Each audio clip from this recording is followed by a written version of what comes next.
जब ब्रह्मांड शून्य था, तभी उस शून्य के भीतर एक ऊर्जा धधकने लगी। वह ऊर्जा इतनी प्रचंड थी कि समय भी उससे डरने लगा।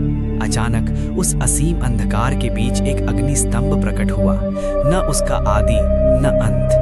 देव शक्तियां उस प्रकाश को समझ न सकी। उस अग्नि से एक स्वरूप उभरा, जटाओं से गंगा बहती हुई, शरीर पर भस्म, गले में सर्प, तीसरी आंख से निकलती हुई अग्नि की किरणें। वो थे महादेव। लेकिन उनका प्रकट होना शांति का संकेत नहीं था, वो था शक्ति का जन्म। जैसे ही उन्होंने अपनी आंखें खोली, ब्रह्मांड में कंपन फैल गया। उनकी जटाओं से निकली एक गर्जना ने अंधकार को चीर दिया।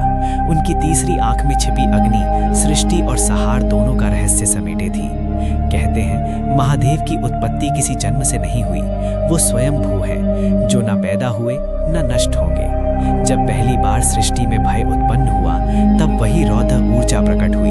उनकी सांसों से वायु बनी, उनके ध्यान से समय चला और उनके मौन से मृत्यु का नियम जन्मा। एक रात जब ब्रह्मांड में अधर्म की छाया बढ़ी, तब महादेव ने अपना रौद्र रूप धारण किया।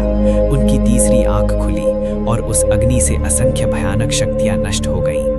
शमशान उनकी तपस्थली बना, भस्म उनका आभूषण बना, क्योंकि वे हमें ये सिखाने आए थे कि जो जन्मा है उसका अंत निश्चित है। उनकी डमरू की धुनी से वेदों का ज्ञान निकला। उनके तांडव से सृष्टि का चक्र चलता रहा, उत्पत्ति, पालन और संहार। और आज भी जब गहरी रात में हवा अचानक ठंडी हो जाती है, जब कहीं दूर से डमरू की हल्की ध्वनि सुनाई देती है, तो कहा जाता है वह स्वयं महाकाल है, जो समय के पार खड़े होकर सृष्टि की रक्षा कर रहे हैं।